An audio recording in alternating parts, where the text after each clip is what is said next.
baseado em Lucas capítulo 11, verso 28. E ler também a verdade prática, né? Que na realidade nós temos que praticar essa verdade, né? O texto áureo está escrito: bem-aventurados os que ouvem a palavra de Deus e a guardam, né? A nossa verdade prática é a autoridade divina da Bíblia deriva de sua origem em Deus, e isso por si só encerra a suprema autoridade das Escrituras como plena e total garantia de infalibilidade. A palavra de Deus, ela não é falha. É uma das coisas que nós temos prestado atenção, que muitas pessoas dentro da igreja, ela acha que a Bíblia já existia desde a hora em que ela foi escrita, que Jesus morreu lá na cruz do Calvário e lá já se iniciou a Bíblia, né? Então isso a gente tem que ser muito claro no que nós estamos estudando. A Bíblia não foi bem assim. Vamos dizer, vamos colocar em data para que nós tenhamos na cabeça como que Deus fez as coisas, para que nós venhamos reconhecer que nós somos os mais beneficiados com a palavra de Deus. Nós vamos colocar a data de quando Cristo morreu. Logo depois de 30 anos, todo o Novo Testamento já estava escrito. Em 30 anos, todas as cartas, Apocalipse já estava escrito no Novo Testamento. E nós já tínhamos daqui para trás todo o Velho Testamento. Só para os irmãos terem uma visão de como é. Ou seja, em 30 anos tudo já estava praticamente escrito. Depois, em 300 anos já estava praticamente tudo junto, o Velho Testamento e o Novo Testamento, dando a oportunidade para a igreja, para os estudiosos da palavra de Deus, ou seja, aqueles que foram os primórdios da igreja, em estar instruindo a igreja já daquela época, dentro da palavra, dentro daquilo que estava baseado no ensinamento dos apóstolos. Aí o que acontece? Se nós formos colocar mais para frente, nós vamos colocar 1229 anos. Durante esse período, a igreja ela ficou praticamente minada, ou seja, ninguém podia estudar a Bíblia, ou seja, ficou ofuscado a visão dentro do estudo da palavra. Todo esse tempo aqui. Em 1229 a coisa ficou um pouco pior. A coisa ficou assim, ninguém poderia mais ler a Bíblia. De 1229, nenhum leigo podia se aproximar da Bíblia e ler a palavra sagrada. Veja bem como que o diabo ele tentou impedir que isso que está na sua mão, esse tesouro, viesse até você, chegasse até você. Então, se nós formos na história, essa palavra que é o tema da lição, comprometidos com a palavra de Deus, para ela chegar até nós, teve realmente que os irmãos da nossa antiguidade ter um compromisso com a palavra. Veja bem, a igreja em si, até 1965, isso daqui aconteceu. Os católicos até 1965, eles não podiam ter a Bíblia. Eles não podiam adquirir a Bíblia para ler, para estudar, porque era considerado leigo. Então o que aconteceu? Aqui atrás, entre 1500 e 1700, houve a reforma protestante, para que isso que está na tua mão fosse um tesouro para quem está dentro da Bíblia, para você entender o que é a palavra e o comprometimento nosso com a Bíblia. Então, veja bem, se em 30 anos Deus se preocupou em formar isso que está na sua mão, Veja bem, Deus também preservou durante todo esse tempo a Bíblia para que você tenha o conhecimento dele. Não é você que correu atrás dele, é ele que correu atrás de você. Aí, irmãos, na folha que eu te entreguei, existem duas perguntas.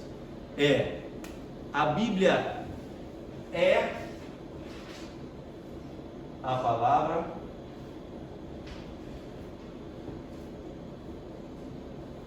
A Bíblia contém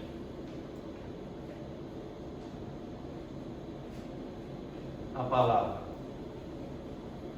Só para nós entendermos algo aqui, eu quero que os irmãos, a começar pela irmã Edna. Irmã Edna, a irmã convertida, independente de o irmão estar certo ou estar errado, só para nós sabermos. Das duas perguntas, qual delas, ou as duas, a irmã acha que está certa? Vamos ver quantas pessoas aqui, na sua opinião. Talvez você ache assim, a lição não tem nada a ver, mas tem tudo a ver. Sabe por quê? Eu estou resumindo isso, irmãos, porque eu quero trazer um conhecimento além do que está na lição. Porque isso para nós, aqui de Maquinohara, é importante nós aprendermos realmente a palavra de Deus. Então, a irmã, qual das duas a irmã escolheria? Ou as duas? As duas.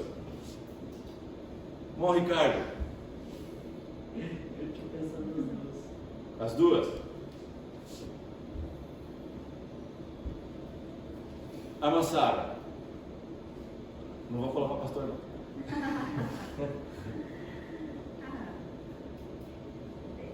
duas falam, né? Acho que seria assim, ela é e ela contém. Ok. A irmã? Para celebrar o pastor no entendí, porque acaba de llegar. Tendría que entender desde el principio como estaba explicando usted. A palavra de Deus é a palavra ou ela contém? A Bíblia é a palavra de Deus ou a Bíblia somente contém a palavra de Deus? En la palabra también contiene la palabra de Dios. Então as duas. Las dos. Irmã Alessandra?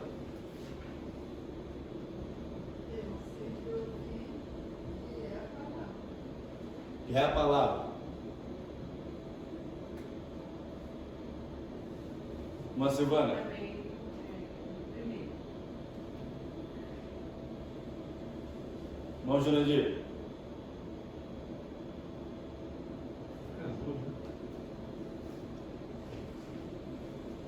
Irmão Silvio?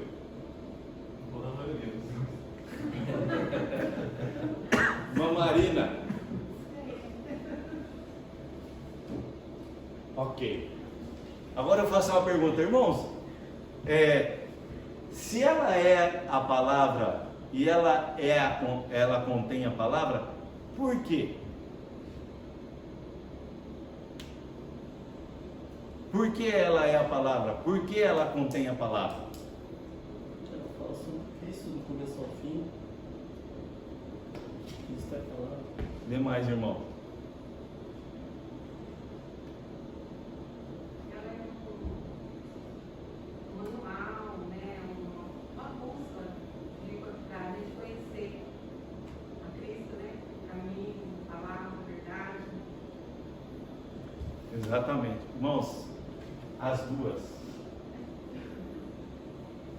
Existem pessoas que têm dúvida, mas a Bíblia, além dela ser a palavra de Deus, ela contém a palavra de Deus, porque existem duas coisas: ela revela aquilo que o Ricardo falou, e para os teólogos ela contém a palavra de Deus, e ao mesmo tempo ela é a palavra de Deus. E para muitos ela não passa de um simples manual de instrução.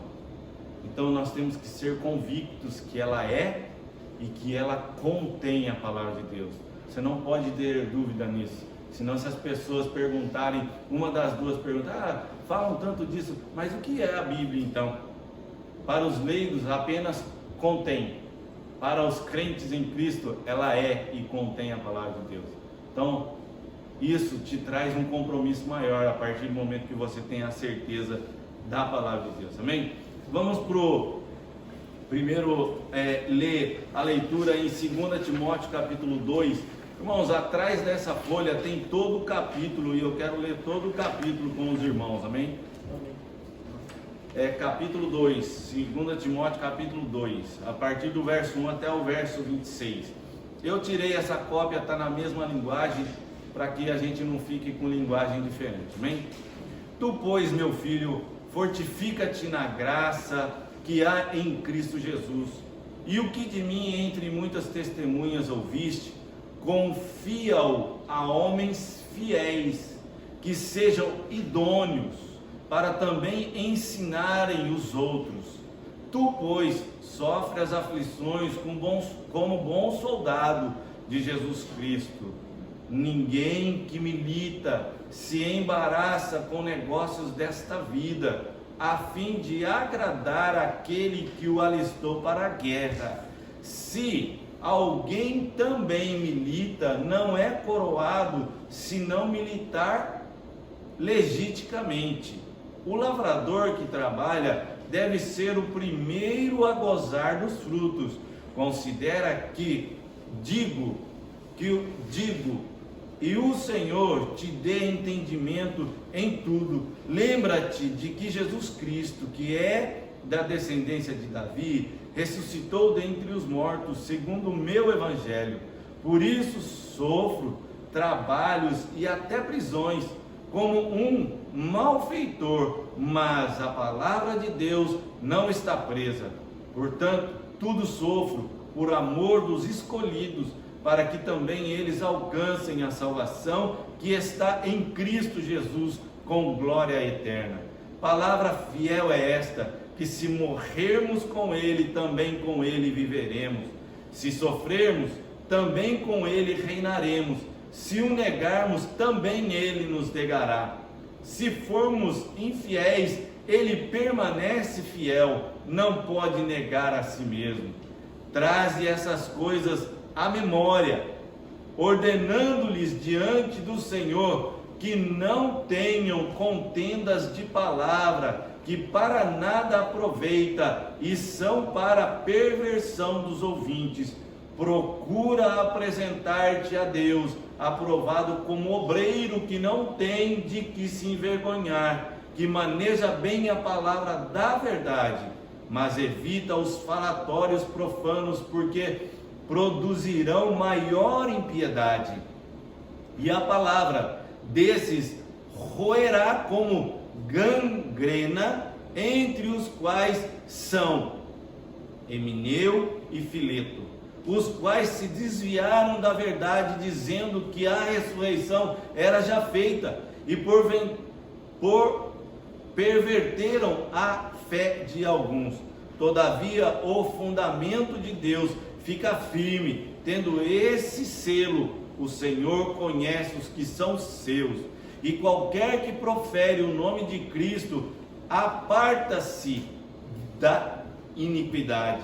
Ora, numa grande casa não somente há vasos de ouro e de prata, mas também de pau e de barro, uns para honra, outros porém para desonra. De sorte que se alguém se purificar dessas coisas, será vaso para honra, santificado e idôneo para uso do Senhor e preparado para toda a boa obra. Foge também das paixões da mocidade, segue a justiça, a fé, o amor, a paz com os que com um coração puro invocam o Senhor, e rejeita as questões loucas e sem instrução, sabendo que produzem contendas. E ao servo do Senhor não convém contender, mas sim ser manso para com todos, apto para ensinar, sofredor, instruindo com mansidão os que resistem a ver-se. Porventura Deus lhes dará arrependimento para conhecerem a verdade e tornarem a despertar, desprendendo-se dos laços do diabo, em quem a vontade dele está presa. No texto aqui nós vemos muitas coisas, irmãos, e eu quero destacar: confia o evangelho do Senhor Jesus a homens fiéis, idôneos, que sofrem com Cristo as aflições, como soldados, com o negócio dessa vida. Este obreiro, este servo do Senhor, ele não tem que estar preso às coisas dessa vida. Veja no versículo 10, ele diz assim, ó: por amor dos escolhidos, Paulo estava preso, para que o evangelho fosse pregado. No verso 11, ele diz assim: a palavra é fiel, se morrermos com ele, também viveremos com ele. Lá no verso 12 e 13 tem duas palavrinhas que muitas vezes nós não damos muita importância. Se a pessoa sofrer, se a pessoa negar as coisas deste mundo, no verso 13, se ele permanecer, são os destaques aí, permanecer fiel, não negando, poder negar-se a si mesmo. A pessoa tem que se negar aos desejos do mundo. É o texto da nossa lição aqui. Apresentar-te a Deus aprovado, irmãos. Muitos crentes estão dentro da casa de Deus, mas não estão aprovados. Agora Paulo diz assim a Timóteo: trazei à memória. O que nós estamos fazendo aqui, irmãos, é trazer à memória dos irmãos aquilo que os irmãos já conhecem. Porque ter um compromisso com a palavra é a coisa mais importante na vida do crente. Então Paulo fala assim: ó Timóteo, quando você escolher alguém, que ele seja fiel, irrepreensível. A pessoa que está dentro da escola bíblica dominical, dentro da igreja, ela tem que aprender a palavra, aquilo que os irmãos estão fazendo. Aquilo que Paulo falou para Timóteo, ele está falando para os irmãos aqui hoje. Se nós formos mais para baixo, que ele está dizendo assim, que Deus, você tem que se apresentar a Deus aprovado. Você vê que lá no versículo 16 é assim, ó: evite falatórios. Existem crentes que dá muito ouvido a falatórios. Ah, lá fulano tá dizendo isso, lá fulano está dizendo aquilo. Isso, na nossa lição, nós vemos aqui, irmãos, que está no zelo da doutrina, que é o primeiro tópico lá na frente. Sabe por quê?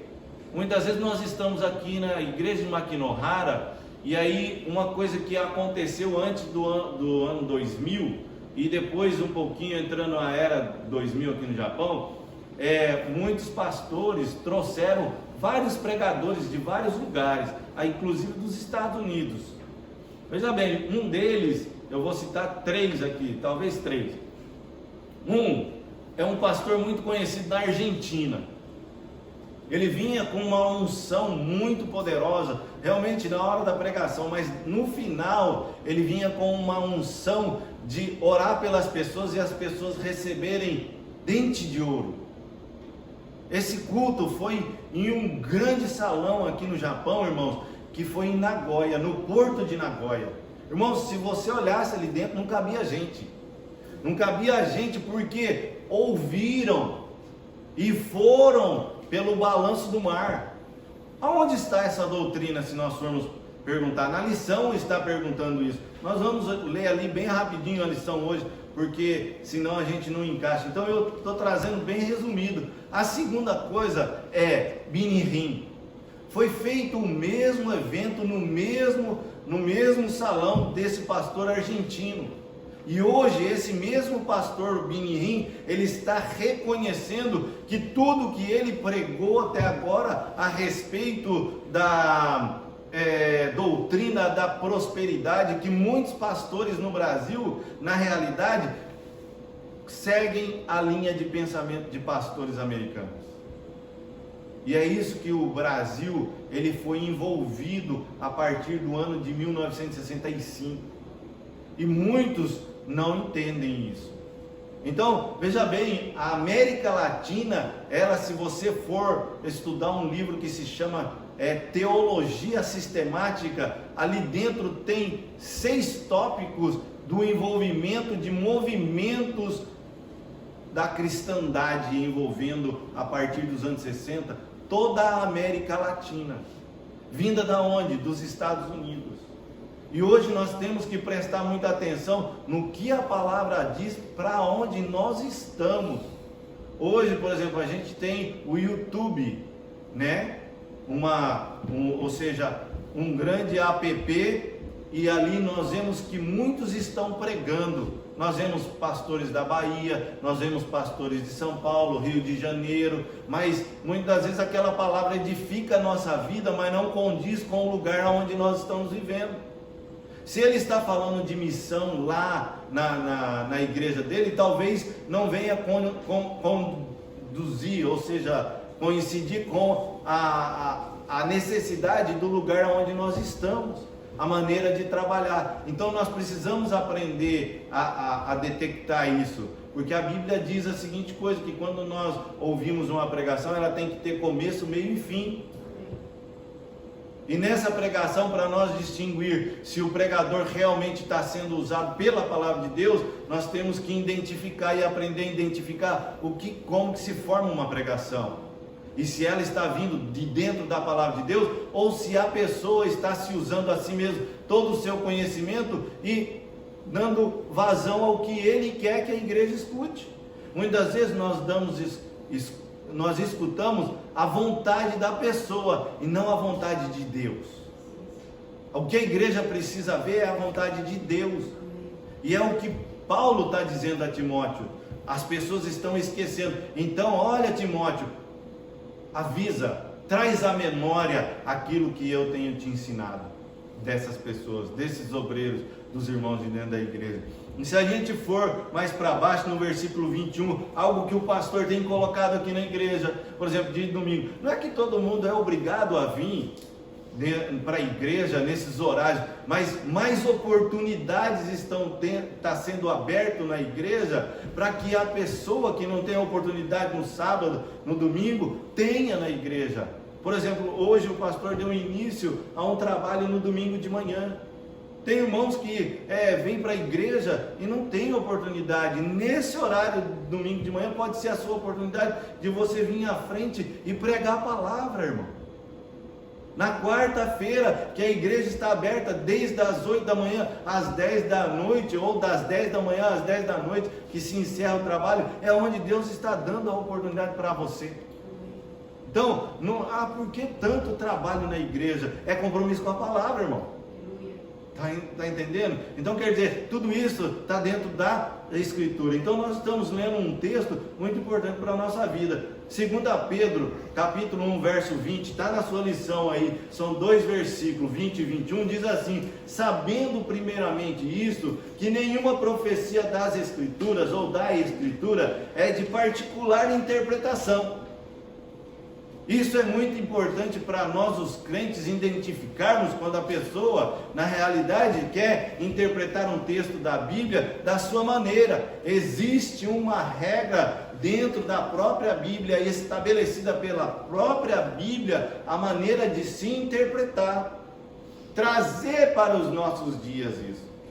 Algumas pessoas pregam de uma maneira, deixando a pregação naqueles dias, sendo que na realidade nós precisamos de ensinamento para os nossos dias, para condizer com a situação em que nós vivemos diariamente durante a semana. O segundo versículo, que é o 21, diz assim: porque a profecia nunca foi produzida por vontade do homem, de homem algum, mas os homens santos de Deus falaram inspirados pelo Espírito Santo de Deus. Irmãos, isso é muito importante nós aprendermos e termos isso. Agora, na leitura de 2 Timóteo, o último versículo 26, ele destaca a seguinte coisa: e tornaram a despertar, desprendendo-se dos laços do diabo. Ou seja, esses dois aqui que fizeram um levante contra Paulo, que foi Emineu e Fileto, eles ainda tinham a chance, porque Paulo, ele ensina a seguinte coisa: olha, aquele irmão que está na igreja, muitas vezes está dando muito trabalho, até quer sair da igreja, não perca tempo com ele não. continue dando assistência àqueles que querem, mas esse que quer se desviar, deixe que ele vá, que mesmo ele estando desviado, ele ainda terá a chance, que se ele sofrendo lá no mundo, ele caindo lá no mundo, quem sabe o diabo vai trazer tanta, estou dizendo de uma maneira para os irmãos entender, vai trazer tanta desgraça para a vida dele, que uma hora ele vai olhar para trás e vai falar assim: realmente eu saí de um meio aonde eu estava sendo abençoado e estavam debaixo da proteção de Deus. Então quer dizer, esses dois aqui ainda tinham chance de quê? De retornar ao seio da igreja, independente da denominação, irmãos. Independente da denominação, nós olhamos muito denominação e nós, até os próprios assembleianos, nós não sabemos de onde é a nossa raiz. Por exemplo, o Gurnarvin, grande missionário, ele fez curso de teologia, sabe aonde? Num seminário bíblico das igrejas batista na Suíça. Antes de ser chamado por Deus para ir para o Brasil, o curso teológico que ele fez foi da igreja batista. Então veja bem, não julgue placa de igreja. Placa não salva. O que salva é o sangue de Cristo.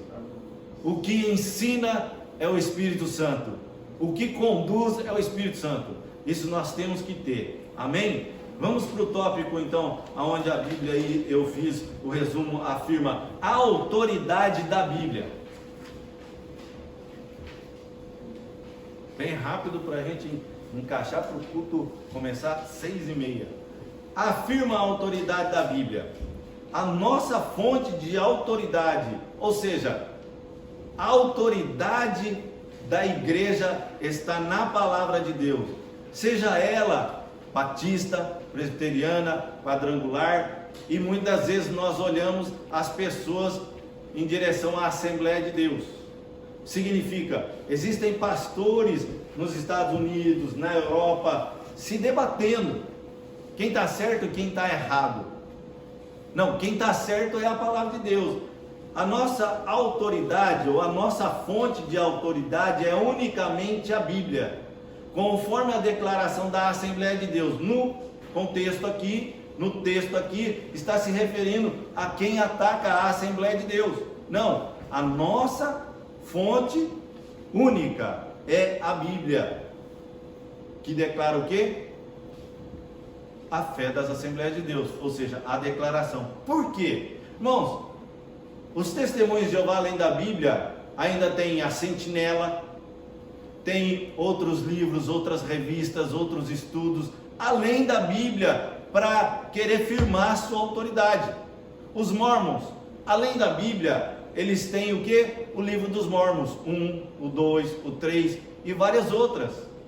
A Assembleia de Deus, ela tem o que? A declaração de fé. Não significa que a declaração de fé das Assembleias de Deus é o pilar da igreja. Não. A declaração de fé das Assembleias de Deus é algo que não tem nada a ver. A fonte de autoridade única da igreja Assembleia de Deus é a Bíblia.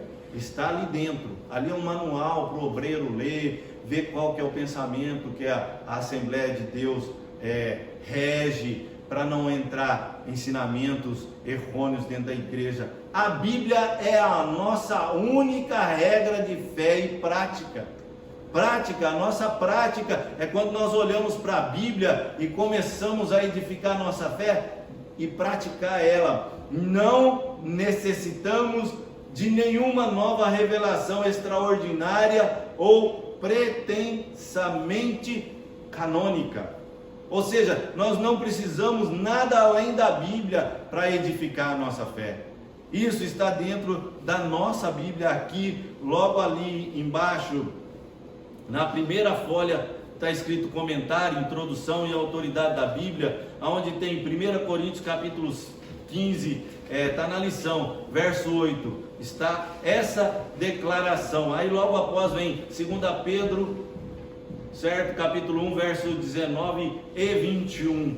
Isso está antes do primeiro tópico. E qual é o zelo que nós temos que ter com a palavra, com a doutrina, né? Nós precisamos mostrar um zelo com a doutrina da nossa igreja, da nossa denominação. Ou seja, a doutrina ela tem que estar baseada dentro da palavra. Ou seja, logo depois do primeiro tópico, que o primeiro tópico, ou seja, a síntese dele é: somos um povo que cremos na autoridade da Bíblia para a nossa fé e prática, irmãos.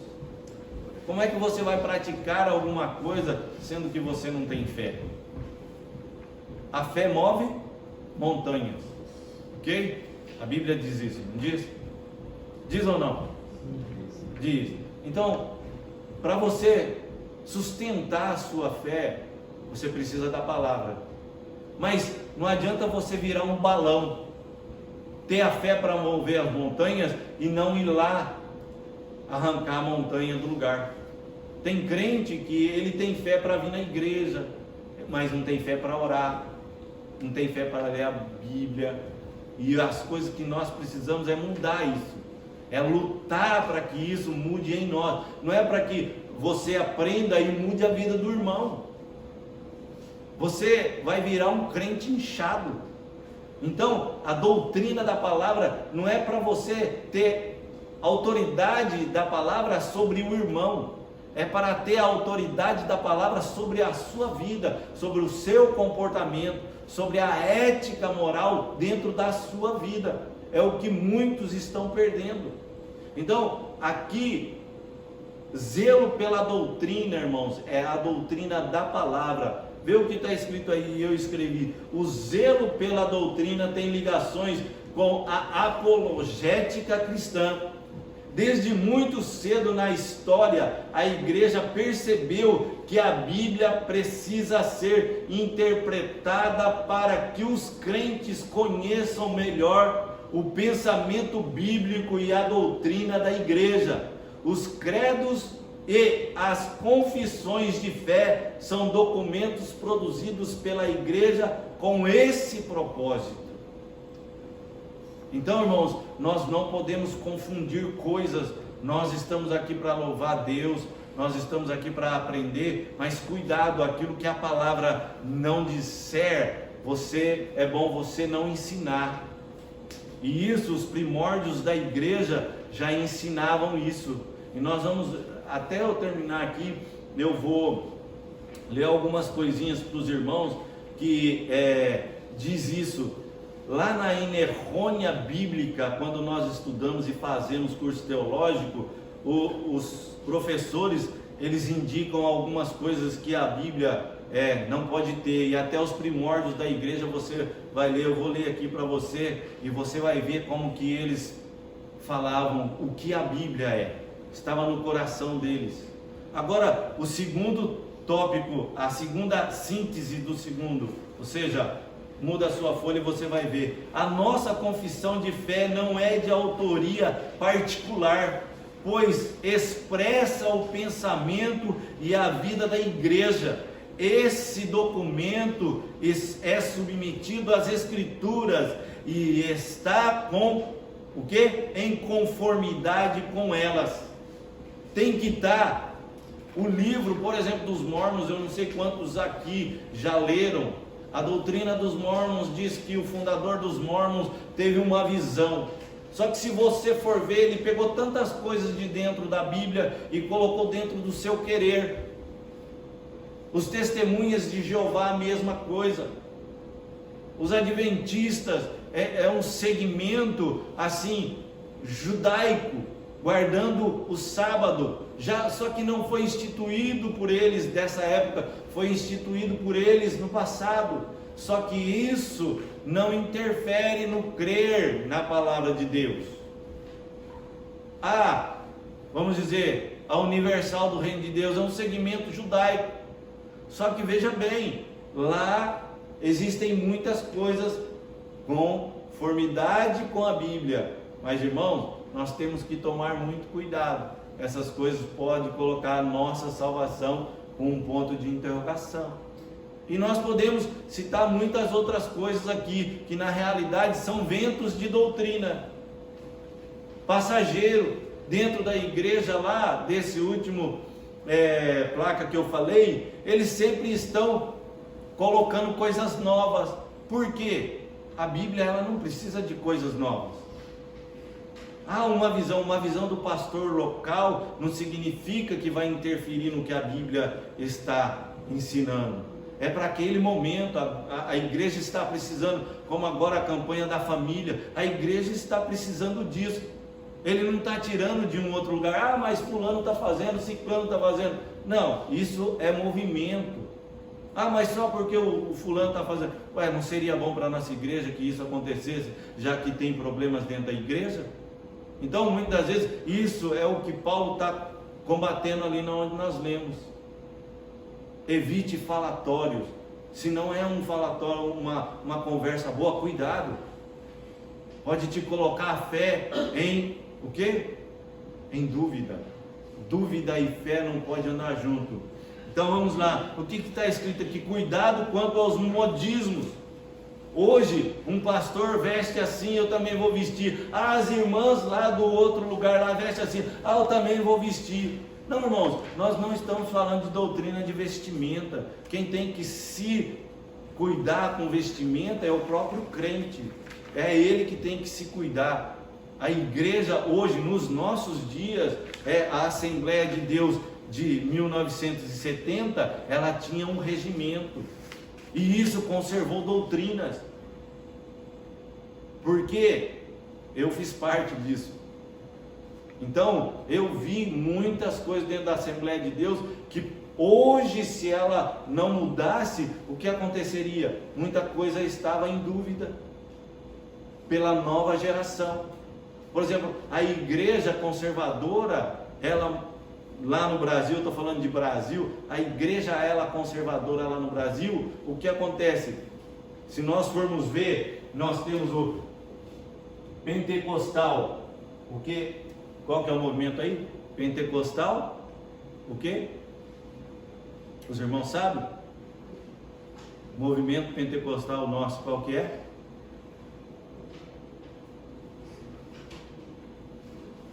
Os irmãos não sabem. Então eu vou falar disso da outra hora. Vamos dividir isso aqui, ó. Aí teve a segunda onda, que é os tradicionais. A terceira onda é as igrejas o quê? Sociais. Vamos falar bem simples, que isso daí eu vou falar numa outra aula que vai vir agora para frente. Significa o quê? Esses pentecostais, se eles conservassem a doutrina de antigamente, eles estariam perdendo para os tradicionais. Doutrina de roupa, de vestes. Se eles não tivessem perdendo para os tradicionais, eles estariam perdendo pelas igrejas sociais, que não existe doutrina, que não existe conservação. Ou seja, a mulher pode ir do jeito que quiser, o homem pode ir do jeito que quiser. Então até isso Deus cuidou. Se nós formos olhar esses três movimentos que veio de uma era de 1980 para cá, essas mudanças, nós vamos ver que a igreja mudou muito, muita coisa. Agora aí na sua lição, o que está escrito no 3? Cuidado quanto aos modismos. Mais 10 minutos. O nosso cuidado com a doutrina deve ir além do combate aos modismos e servir para defender a nossa fé das seitas e heresias. Refutar os erros que se opõem aos ensinos bíblicos e persuadir os contradizentes para que eles se convertam ao Evangelho. Devemos fazer o melhor para Deus. Devemos fazer o melhor para Deus. Essa é uma frase que eu escuto desde quando eu conheci o nosso irmão Jurandir. É uma frase que eu guardei no coração. Ele foi para o Brasil, eu vi as fotos dele no Face, mas a frase ficou na cabeça. Fazer o melhor para Deus. Por quê? Por mais que nós façamos o melhor aqui, ainda não é o suficiente. Por mais que você fique 24 horas orando, irmãos, estudando a Bíblia, louvando, ainda não é suficiente. Por quê? Porque ainda você é um pecador. Mais para baixo, modismo. Essa palavra traz a ideia do que está na moda, na atualidade. Aplica também no campo teológico. São os ventos de doutrina que vêm e se vão, que tem caráter efêmero, passageiro, que para nada aproveitam. Em outras palavras, são inúteis e inaproveitáveis. Quem não se lembra do dente de ouro, aquilo que eu acabei de falar aqui, do dente de ouro, da unção que cai, que foram movimentos. A pessoa, na igreja então, o pastor erguia a mão aqui, começava a orar, o irmão já começava a cair para tudo quanto é lado. Isso daí você já não vê mais nas igrejas. São doutrinas passageiras. Agora veja quem foi que se conservou. Aqueles que não entraram nesses movimentos, aqueles que a luzinha acendeu em cima e a sua doutrina foram bíblicas perseverantes. Os crentes que não entraram por esse caminho, as igrejas que não entraram por esse caminho, pode ver que elas estão firmes aí. Tem as suas lutas, mas elas estão firmes. Tem muitas outras coisas aqui dentro do texto, mas eu não vou levar a fundo, porque senão nós não vamos terminar a lição toda. Agora, a síntese do tópico 3: devemos combater aos modismos, defendendo a nossa fé das seitas e heresias, refutando os erros contra os ensinos bíblicos e persuadindo os contradizentes para que se convertam ao Evangelho. Se convertam ao Evangelho. Não é o pastor converter-se ao pastor Eduardo, não é se converter ao pastor Givaldo, não ao irmão Edson, não, é se converter ao Evangelho, irmãos. O Evangelho é mais importante do que eu e o pastor Givaldo juntos. É mais importante do que nós. O Evangelho, deram-se vidas por eles. Então nós precisamos entender isso. Nós precisamos ter isso na nossa vida. Veja bem, agora eu vou ler aquilo que os pais da igreja disseram nos seus dias em relação ao Evangelho, a doutrina, ou seja, eles preservaram aquilo que o nosso tema e o texto está dizendo, que é o que? Comprometidos com a palavra de Deus. Olha só, Agostinho disse a seguinte coisa: creio com toda a firmeza que os autores sagrados estavam totalmente isentos de erro. Ou seja, irmãos, Paulo, quando escreveu os evangelhos, ou seja, as suas cartas, ele não estava em raciocínio humano. Ele estava além da sua razão, porque quando você começa a estudar os escritos, você vai ver que toda a palavra de Deus move com todo o ser humano, com toda a sua família. Quando você começa a conhecer a palavra de Deus, os salmos, os profetas, você vê que Deus, ele está falando do próprio ser humano. Quando você conhece a palavra de Deus de Gênesis a Apocalipse, não há sombra de dúvida que Deus está falando assim, ó, quando você lê as Escrituras, você está falando de si mesmo. Um exemplo, quando Paulo estava na cadeia, olha bem, ele aprendeu nos pés de Gamaliel, guardou as palavras de Deus, mas na cadeia, para cá pedra, para cá pedra, para cá pedra, para cá pedra, para cima pedra, para baixo pedra. Mas o que ele escreve em 1 Coríntios capítulo 13? Como pode um homem olhando para cá pedra, para todo lado pedra, falar de amor? Como pode? Olhando a razão? Não, irmão. Ele estava além da razão humana para escrever o que ele escreveu. Agora a segunda pessoa, Martinho Lutero. As Escrituras nunca erram. Onde as Escrituras estabelecem algo que deve ser crido, ali não devemos desviar-nos de sua palavra. Por isso que ele escreveu o quê? A frase mais conhecida por ele, aquilo que ele viu no livro de Romanos, nas cartas aos Romanos: o justo viverá da fé, ou pela fé. Então, irmãos, fé sem obras não tem valor, obras sem fé não tem valor. Tem que estar as duas ligadas. Agora, por mais julgativo que seja o pensamento desse homem em relação a algum assunto, esse francês, ele diz a seguinte coisa: João Calvino, o registro seguro e infalível, a regra certa e inerrante, a palavra infalível de Deus, isenta de toda mancha ou defeito. Esse homem escreveu isso, esse homem disse isso, esse homem reconheceu que a palavra de Deus, ela é infalível, ela não tem erro, porque ele reconhece que todos os escritos é além da razão humana. Então, irmãos, não existe nenhuma desculpa para você falar assim que existe algum erro na palavra de Deus. Vou ler mais uma coisinha para você.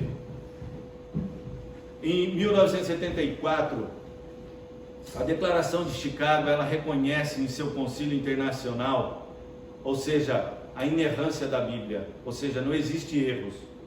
Uma outra afirmação está em uma tradução da Bíblia na língua indiana. Se você for para a Bíblia indiana, você vai ver lá que os estudiosos, quando leem ela, tem algumas linhas a mais. E ela dá um acerto para toda a escritura de 99,5%. Ou seja, os outros 0,5% que alguns dizem que pode estar errado, não é passível de conserto. Ou seja, se nós olharmos para a palavra de Deus, todos os conhecedores teológicos, pastores, afirmam que a Bíblia é 100% correta. Segunda coisa, 1772, um homem, ele resolveu em um conselho destruir todas as Bíblias do mundo. Na Europa começou esse pensamento com essa pessoa. O que aconteceu? Deus providenciou algo, cometeu ele com uma enfermidade, e 2 anos depois, a casa que ele morava se tornou a maior publicadora da Bíblia do mundo. Então, se a Bíblia, essa Bíblia hoje, todas as Bíblias do mundo se reunissem em um lugar e todas fossem queimadas e nenhum exemplar existisse, a Bíblia ainda continua a existir, porque todas as literaturas evangélicas que existem em todo o mundo ainda conservaria a palavra de Deus. Para você ver como que Deus trabalha além do nosso raciocínio. Então, não adianta o homem querer acabar com a Bíblia e dizer que a Bíblia está errada. Não adianta o homem dizer que a Bíblia, ou seja, tem erros, porque a Bíblia, ela não foi criada do homem, veio além do entendimento e da razão humana. Então, irmãos, hoje você aprendeu algo que talvez você não aprenderia ou não aprendeu até hoje. O que acontece é que nós precisamos buscar mais de Deus e não desistirmos de um compromisso com a palavra de Deus, porque Ele tem compromisso com nós. A única coisa que nós não podemos deixar é doutrinas, falatório. Ah, fulano está falando isso, ah, fulano está falando aquilo, ah, lá está ensinando dessa maneira. Irmãos, nós temos que buscar fontes seguras a respeito daquilo que nós estamos aprendendo, daquilo que nós estamos recebendo nos nossos púlpitos.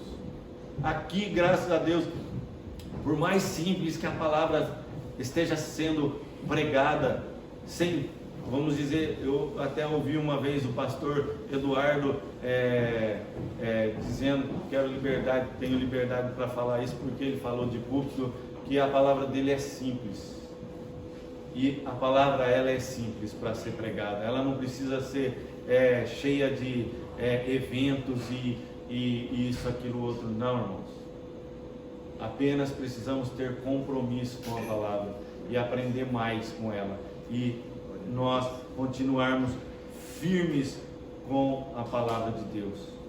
Porque o que diz no texto, mesmo que nós não sejamos fiéis, Ele continua fiel, porque Ele não pode